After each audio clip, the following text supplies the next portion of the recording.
Needless to say, diabetes is all about the food, and reducing your risk of diabetes is all about what it is and how much and how often you eat it.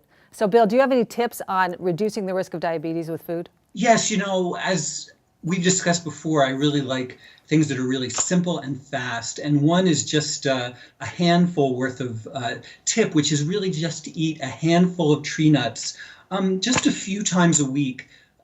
That will help lower blood sugar. The scientists at Harvard found that if people did that, there was, I think, a 27% lower risk of diabetes. Now, what are tree nuts? We're talking about almonds, Brazil nuts, cashews, hazelnuts, pecans, pine nuts, macadamias, walnuts. All of those are nuts from trees rather than bushes. And really, all of those are very good for balancing blood sugar. They deliver a lot of monounsaturated fats, which is also good for your heart. And people with diabetes really often die of heart disease. So that's a very simple tip, just a handful of tree nuts a few times a week.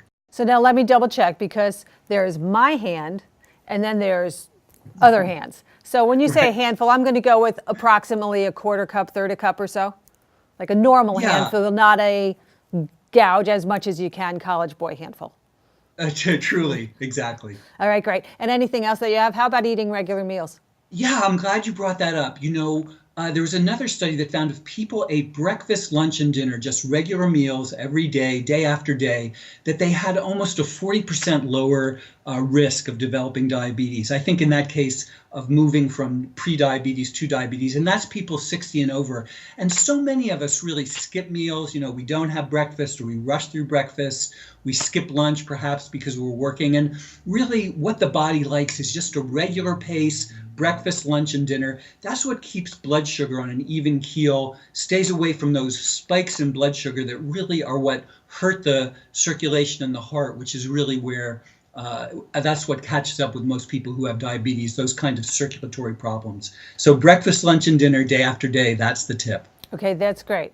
3 meals a day, good solid meals, and 5 handfuls of nuts a week. Thanks so much, Bill. You bet. If you want more information on Bill Gottlieb or Speed Healing, or to order Speed Healing, come to bottomlinestore.com. And then, hey, do me a favor, comment below so that I can see what you liked, what you didn't like, what you'd like more information on, and share all that social media stuff that we're all doing. Thanks so much.